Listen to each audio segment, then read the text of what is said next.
Hello नमस्कार, स्वागत है आपका अपने YouTube channel topper mind academy में। तो आज का हमारा जो लेक्चर है वो बायोलॉजी का फर्स्ट लेसन जैव प्रक्रम पोषण का है, जिसमें हम लोग वीवीआई पहले सब्जेक्टिव क्वेश्चन को देखेंगे और उसके बाद इसके ऑब्जेक्टिव सेक्टर को देखेंगे। तो चलिए देखते हैं पहले क्वेश्चन को।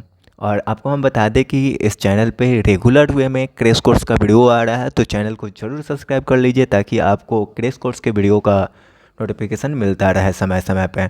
तो देखिए पहला क्वेश्चन है आपका, यहाँ पे ध्यान दीजिएगा, जैव प्रक्रम किसे कहते हैं। पहला क्वेश्चन क्या है, जैव प्रक्रम किसे कहते हैं। तो आप याद रखिएगा, यहाँ पे ध्यान दीजिए, याद रखिएगा वे सारी क्रियाएं जिसके द्वारा जीवों का अनुरक्षण होता है वे क्या कहलाती है, जैव प्रक्रम कहलाती है। क्या कहलाती है, जैव प्रक्रम। नेक्स्ट क्वेश्चन आप देखिए, यहाँ पे नेक्स्ट क्वेश्चन है आपका, नेक्स्ट को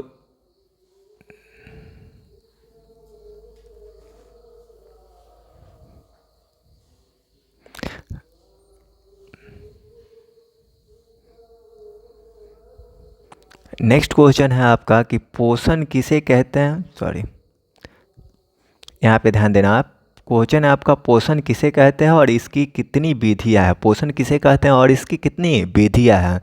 तो आप याद रखना, पोषक पदार्थों को ग्रहण कर उसका उपयोग करना क्या कहलाता है, पोषण कहलाता है। क्या कहलाता है, पोषण। और पोषण दो प्रकार के होते हैं, पहला होता है स्वपोषण और दूसरा क्या होता है, परपोषण। दूसरा क्या होता है, परपोषण। थर्ड नंबर क्वेश्चन पे आप ध्यान दीजिएगा। थर्ड नंबर क्वेश्चन आपका देखो क्या कह रहा है कि प्रकाश संश्लेषण के लिए आवश्यक कच्ची सामग्रियों का नाम लिखें।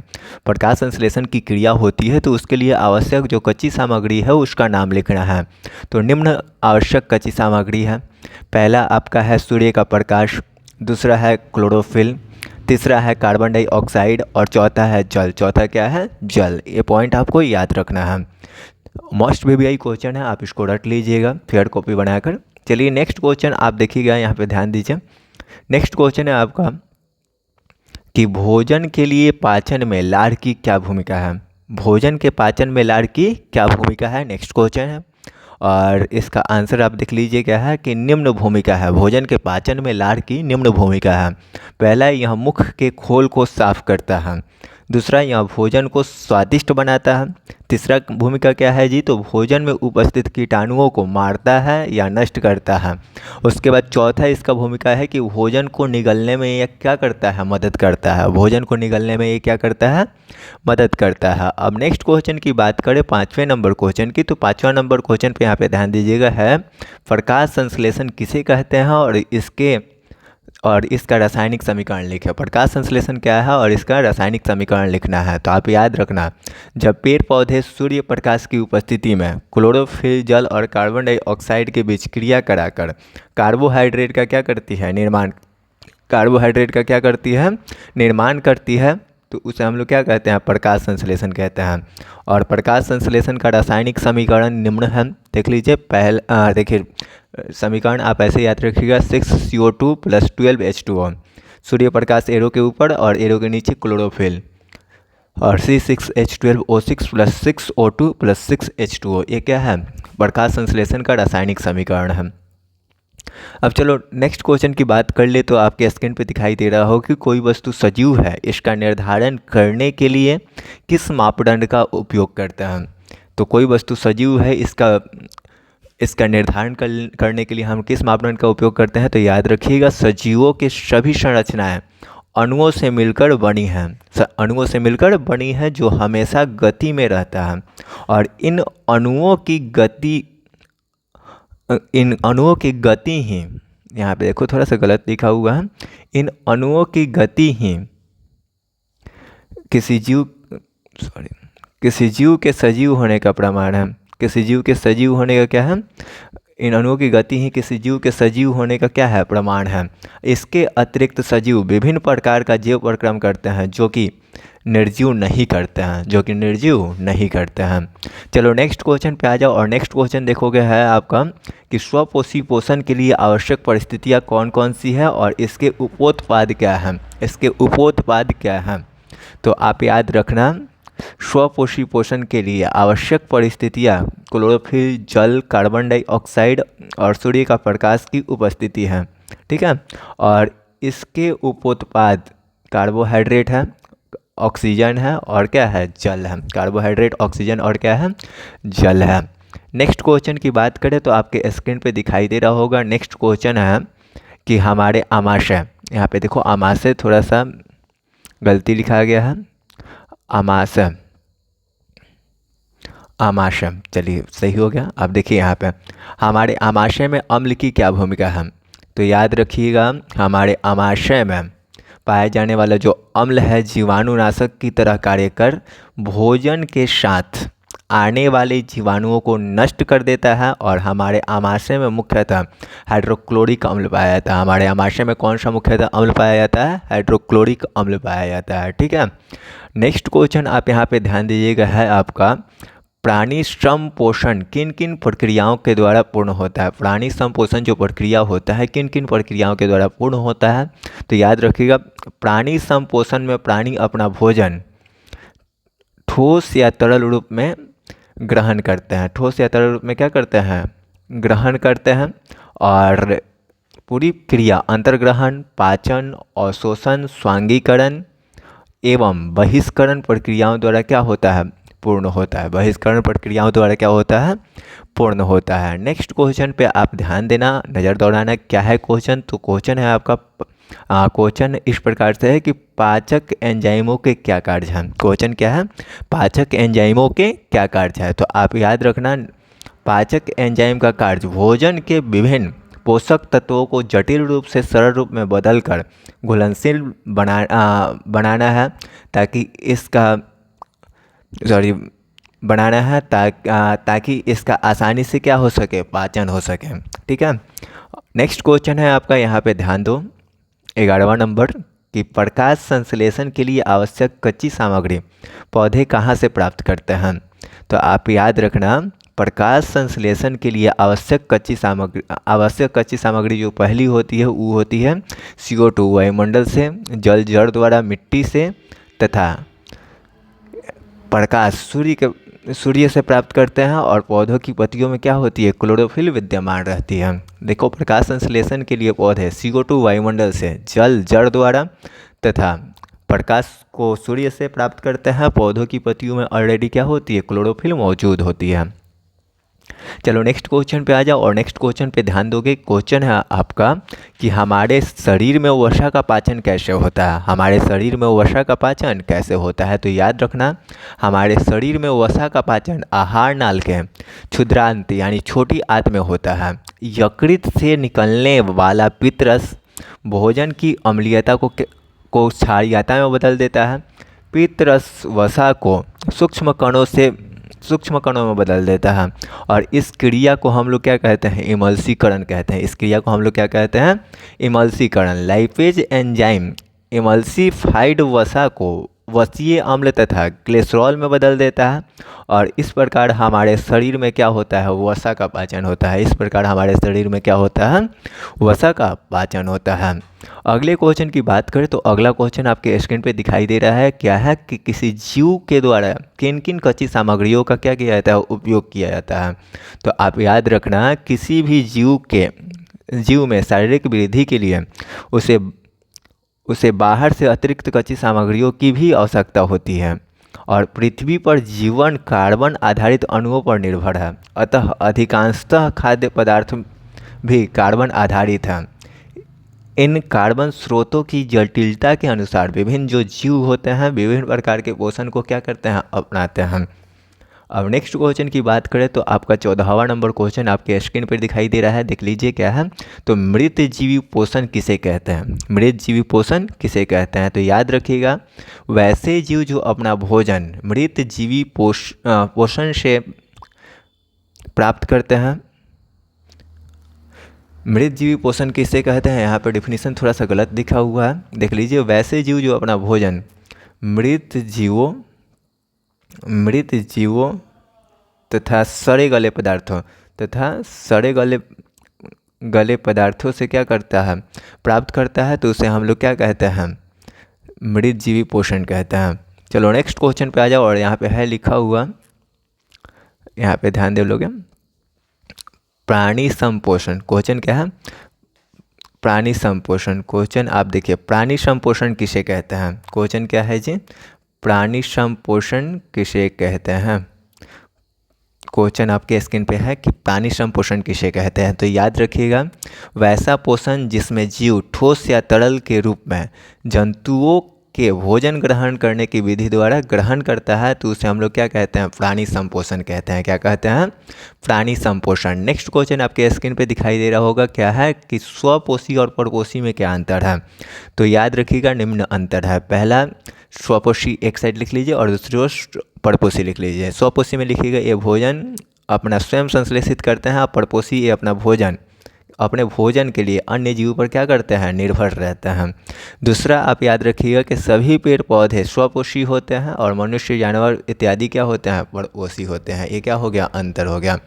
चलो नेक्स्ट क्वेश्चन की बात करें तो नेक्स्ट क्वेश्चन आपके स्क्रीन पे है कि पत्तियों को प्रकाश संश्लेषी अंग क्यों कहा जाता है? तो याद रखना, पत्तियों में क्लोरोफिल वर्णक पाया जाता है। पत्तियों में क्या पाया जाता है? क्लोरोफिल वर्णक पाया जाता है, और जो प्रकाश संश्लेषण के लिए क्या है? आवश्यक होता है, जिस कारण पत्तियों को क्या कहते हैं? प्रकाश संश्लेषी अंग कहते हैं, अंग कहते हैं। नेक्स्ट क्वेश्चन है आपका, यहाँ पे देखो, सजीवों के 4 लक्षण लिखे। तो सजीवों के 4 लक्षण जो है निम्न है। पहला है पोषण, दूसरा है श्वसन, तीसरा उत्सर्जन, परिवहन, और इसके बाद है प्रजनन। इसके बाद क्या है? प्रजनन। ये आप याद रखना, ठीक है? प्रजनन। चलो अब नेक्स्ट क्वेश्चन देखते हैं, और लास्ट क्वेश्चन देखते हैं, सब्जेक्टिव क्वेश्चन ये लास्ट है इस चैप्टर का। देखिए, जीवों के लिए पोषण क्यों आवश्यक है? तो याद रखना, जैविक प्रक्रियाओं के संचालन उसके बाद वृद्धि, देखो क्या, संचालन कॉमा वृद्धि, उसके बाद आप याद रखना वृद्धि, टूट फूट का मरम्मत इत्यादि कार्य के लिए ऊर्जा की आवश्यकता होती है, और जीवों को ऊर्जा पोषण के द्वारा प्राप्त होता है। जीवों को जो ऊर्जा होती है किसके द्वारा प्राप्त होती है? तो पोषण के द्वारा प्राप्त होती है। किसके द्वारा प्राप्त होती है? पोषण के द्वारा प्राप्त होती है, ठीक है? तो ये आपका सब्जेक्टिव क्वेश्चन हो गया।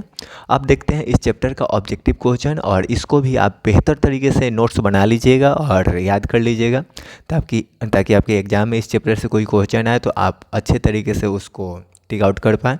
तो पहला क्वेश्चन देखिए, यहाँ पर पहला क्वेश्चन आपके स्क्रीन पे दिखाई दे रहा होगा कि क्या है। देखो यहाँ पर, वसा का पाचन कौन सा एंजाइम करता है? तो आप याद रखिएगा, लाइपेज एंजाइम करता है। वसा का पाचन कौन सा एंजाइम करता है? Lipase enzyme. अगला क्वेश्चन है कि अमीबा अपना भोजन किसके द्वारा पकड़ता है? तो याद रखिएगा, किसके द्वारा पकड़ता है जी? उत्पाद के द्वारा पकड़ता है। अगला क्वेश्चन पे ध्यान दीजिए कि सभी हरे पौधे होते हैं, कैसे होते हैं? स्वपोषी होते हैं। सभी हरे पेड़ पौधे क्या होते हैं? स्वपोषी। अगला क्वेश्चन है आपका कि अपेंडिक्स किस प्रकार का अंग है? तो याद रखना है आपको, अवशेषी अंग है। अपेंडिक्स जो है किस प्रकार का अंग है? तो अपेंडिक्स एक अवशेषी अंग है। अगले क्वेश्चन की बात करें तो अगला क्वेश्चन है कि स्टोमाटा के खुलने और बंद होने की क्रिया को कौन नियंत्रित करता है? तो कौन नियंत्रित करता है जी? द्वार कोशिकाएं नियंत्रित करती हैं। अगले क्वेश्चन की बात करें तो है आपका, कवक में पोषण की कौन सी विधि होती है? तो याद रखिएगा, मृतजीवी विधि होती है। कौन सी विधि होती है? मृतजीवी। अगला क्वेश्चन है आपके स्क्रीन पे कि पित्तरस कहाँ से स्रावित होता है? तो याद रखना है, पित्तरस कहाँ से स्रावित होता है? यकृत से। और ये स्टोर जाके कहाँ होता है? तो पित्ताशय में स्टोर होता है। कहाँ स्टोर होता है? पित्ताशय में। अगले क्वेश्चन की बात करें तो है हमारा, पत्तियों में गैसों का आदान प्रदान कहाँ होता है?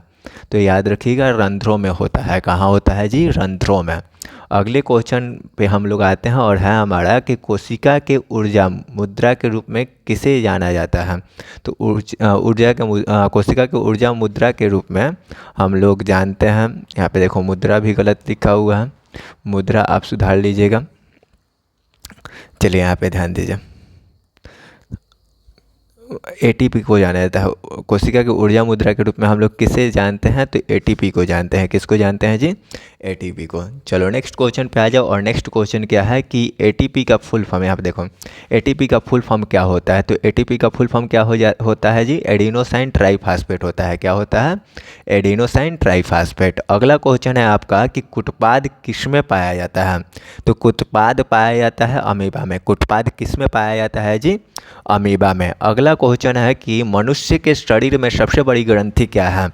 तो मनुष्य के शरीर की सबसे बड़ी ग्रंथि है यकृत। कौन है जी, मनुष्य के शरीर की सबसे बड़ी ग्रंथि है यकृत। अगले क्वेश्चन की बात करें तो अगला क्वेश्चन है कि कौन प्रकाश संश्लेषी अंगक है।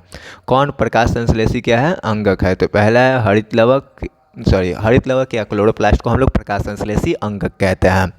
अगला क्वेश्चन है कि प्रकाश संश्लेषी अंग किसे कहते हैं।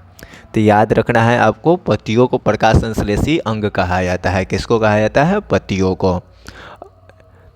15 नंबर क्वेश्चन है कि प्रकाश संश्लेषण के लिए क्या आवश्यक है। तो प्रकाश संश्लेषण के लिए पहला आवश्यक है सूर्य का प्रकाश, उसके बाद क्लोरोफिल है, जल है, CO2 है। ये सब किसी भी प्रकाश संश्लेषण प्रक्रिया के लिए ये क्या है, आवश्यक है।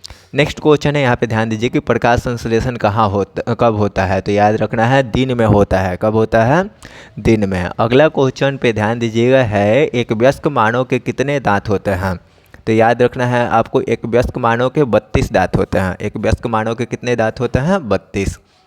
अगले क्वेश्चन की बात करें तो है आपका कि शरीर में भोजन का पाचन किस प्रकार होता है। शरीर जो होता है, हमारे शरीर में भोजन का पाचन किस प्रकार होता है। तो याद रखना है किस प्रकार का अभिक्रिया है। शरीर में भोजन का पचना किस प्रकार का अभिक्रिया है। किस प्रकार का अभिक्रिया, एक क्वेश्चन होगा। पहला है ये वियोजन, एक प्रकार का वियोजन अभिक्रिया है, और दूसरा उपचयन अभिक्रिया है। अब चलिए देखिए यहाँ पे नेक्स्ट क्वेश्चन की बात करें तो मैग्नीशियम किस में पाया जाता है। मैग्नीशियम किस में पाया जाता है, तो क्लोरोफिल में पाया जाता है। किस में पाया जाता है जी, क्लोरोफिल में।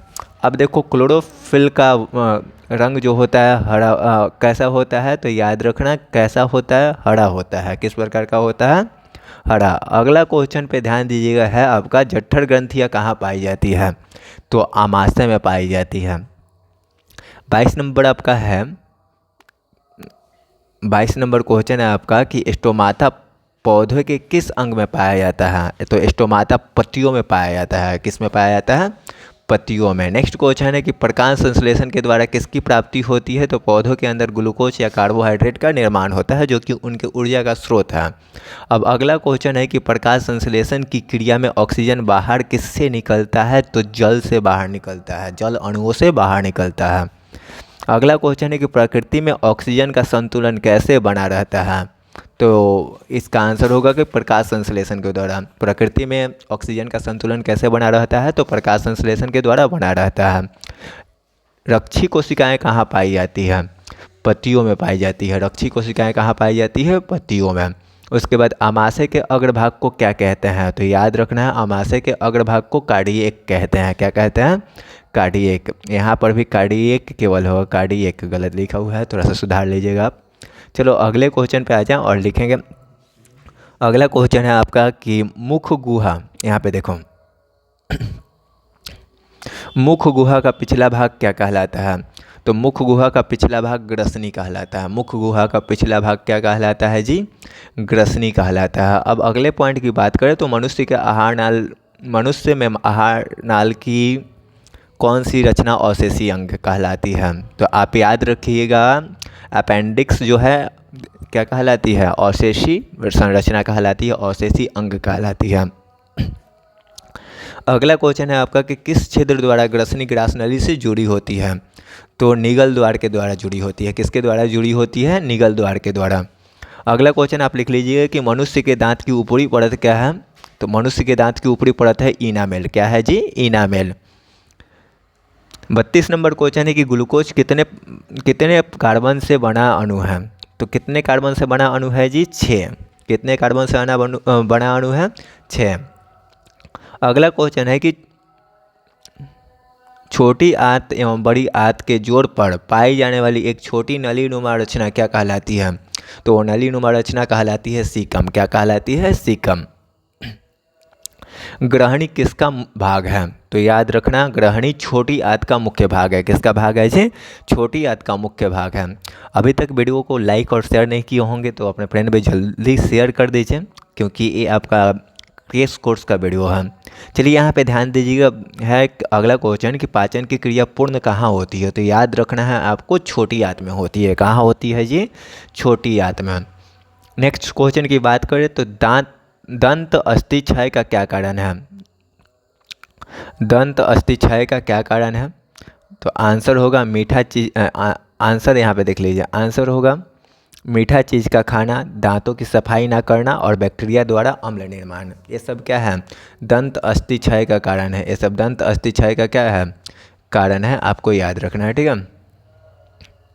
दंत अस्थि क्षय का कारण है। अगले क्वेश्चन पे आ जाएं और देखें तो है हमारा, देखो क्या है जी क्वेश्चन, लाड़ में कौन सा अम्ल पाया जाता है? तो याद रखिएगा, लाड़ में पाया जाता है टाइलिन अम्ल। कौन सा अम्ल पाया जाता है? टाइलिन अम्ल पाया जाता है। और अगला क्वेश्चन है आपका कि प्रतिदिन कितने लीटर लाड़ निकलता है? तो प्रतिदिन लगभग 2 लीटर लाड़ निकलता है। कितना लीटर लाड़ निकलता है? 2 लीटर। उसके बाद है कि कितनी जोड़ी लाड़ ग्रंथियाँ पाई जाती है? तो लाड़ ग्रंथियाँ 3 जोड़ी पाई जाती है। कितनी जोड़ी पाई जाती है जी? 3 जोड़ी। अगले क्वेश्चन की बात करें तो है हमारा कि पौधों में सूर्य के प्रकाश को अवशोषित करने की क्षमता किसमें होती है? अवशोषित करने की क्षमता, यहाँ पे देखो अवशोषण गलत लिखा हुआ है, अवशोषित करने की क्षमता किसमें होती है? तो अवशोषित करने की क्षमता क्लोरोफिल में होती है। किसमें होती है? क्लोरोफिल में। नेक्स्ट क्वेश्चन पे ध्यान दीजिएगा, है आपका कि गोबर छत्ता में किस प्रकार का पोषण पाया जाता है? तो मृतजीवी पोषण पाया जाता है। कैसा पोषण पाया जाता है? मृतजीवी। अगले क्वेश्चन की बात करें तो है हमारा कि लाड़ किस प्रकार का स्राव है? ये गधा हवा लिख दिया है यहाँ पे शराब, बोक का कहीं का। देखो ये मेरा स्टूडेंट एक नोट्स बना के दिया हुआ है, इस वीडियो लेक्चर को रिकॉर्ड करते वक्त एक स्टूडेंट से बनाया गया है ये नोट्स को। तो देखिए कहीं कहीं हिंदी में मिस्टेक है, तो उसको आप थोड़ा सुधार लीजिएगा। देखिए क्या है, लाड़ किस प्रकार किस ग्रंथि का स्राव है? तो लाड़ किस ग्रंथि का स्राव है? तो पैरोटिड ग्रंथि का स्राव है। किसका स्राव है? पैरोटिड। यहाँ पे पैरोटिड गलत लिखा हुआ है, हम लिख देते हैं, आप सही से अपने नोट्स में सही से लिखिएगा, ठीक है। तो यहाँ पे देखो पैरोटिड इस प्रकार से लिखेंगे, पैरोटिड ग्रंथि का ये स्राव है। किसका स्राव है? पैरोटिड ग्रंथि का स्राव है, ठीक है। अगले क्वेश्चन की बात करें तो अगला क्वेश्चन है कि मनुष्य में पाचन की क्रिया कहाँ से प्रारंभ होती है? तो याद रखिएगा, मनुष्य में पाचन की क्रिया मुख गुहा से ही प्रारंभ हो जाती है। कहाँ से प्रारंभ हो जाती है जी? मुख गुहा से ही। अगले क्वेश्चन की बात करें तो अगला क्वेश्चन है छोटी आंत में भोजन का पाचन पूर्ण होने के बाद वह कहलाती है। तो छोटी आंत में जो भोजन का स्वरूप होता है उसको काइल या चाइल कहते हैं। क्या कहते हैं? काइल या चाइल। अगला क्वेश्चन की बात करें तो है हमारा अमीबा में भोजन का पाचन किस अंग में होता है? तो भोजन रसदानी में होती है। कहाँ पे होती है? भोजन रसदानी में। अब देखो अगला क्वेश्चन पे ध्यान देना कि है पैरामीशियम में भोजन का अंतर्ग्रहण किस रचना में होता है? तो किस रचना में होता है जी? तो भोजन कोशिका मुख गुहा से। किस रचना में होता है?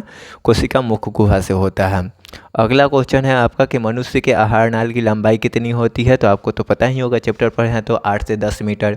उसके बाद आमाशय में अधपचे भोजन के लेई के तरह स्वरूप को क्या कहते हैं? तो काइम कहते हैं। क्या कहते हैं? काइम। आमाशय में जो भोजन रहता है उसको काइम कहते हैं और छोटी आंत में जो भोजन रहता है उसको काइल कहते हैं। चलो नेक्स्ट क्वेश्चन पे आ जाओ और नेक्स्ट क्वेश्चन देखोगे है आपका, मनुष्य को भोजन के विभिन्न स्वादों का ज्ञान किस रचना के मदद से होता है? तो स्वाद कलियों से होता है। किससे होता है जी? स्वाद कलियों से। नेक्स्ट क्वेश्चन है आपका कि किस रचना के कारण मुख गुहा से भोजन श्वास नली में नहीं जाती है? तो एपिग्लोटिक्स। यहाँ पे देखो ये गधावा एपिग्लोटिक्स को भी गलत लिख दिया है। एपिग्लोटिक्स को एपी यहाँ पे लिख दिया है, एपी हिंदी में लिखना है, एपी ई समांतर श्रेणी वाला लिख दिया है। चलो कोई बात नहीं, आप लोग सुधार कर लीजिएगा, यहाँ पे लिखिएगा एपिग्लोटिक्स। क्या लिखिएगा? एपिग्लोटिक्स, ठीक है। और आप इसके जैसा मत करिएगा, ठीक है। चलो देखो यहाँ पे क्वेश्चन है कि आहार नाल में क्रमाकुंचन, ये बुकवा यहू जो गलत लिखा है, क्रमाकुंचन को भी गलत लिखा है। चलो यहाँ पे छोड़ो, क्रमाकुंचन सुधर गया, क्रमाकुंचन। तो क्रमाकुंचन गति कहाँ होती है, तो आप याद रखना क्रमाकुंचन गति होती है ग्रास नली में। कहाँ होती है, ग्रास नली में। और अगला क्वेश्चन है आपका कि स्वाद कलियाँ कहाँ पाई जाती है, तो जीभ के ऊपर पाई जाती है। कहाँ, जीभ के ऊपरी सतह पे। तो सो गाइज ये आपका जैव प्रक्रम पोषण लेसन का 1 शॉर्ट लेक्चर था, जिसमें हम लोग VVI जो क्वेश्चन सब्जेक्टिव होता है एग्ज़ाम पॉइंट ऑफ व्यू से, और ऑब्जेक्टिव क्वेश्चन जो एग्ज़ाम पॉइंट ऑफ व्यू से मोस्ट इम्पॉर्टेंट होता है, उस क्वेश्चन को हम लोगों ने देखा। इस चैप्टर का आप अच्छे तरीके से फेयर बना लीजिए और अपने तैयारी को एक बेहतर मुकाम दीजिए। हमारा इस चैनल से टारगेट है 450 प्लस स्कोर बच्चों का करवाने का, तो इस मुहिम में आप भी जुड़िए। So guys, thanks for watching this video. Please subscribe this channel and press the bell icon for free notification. धन्यवाद।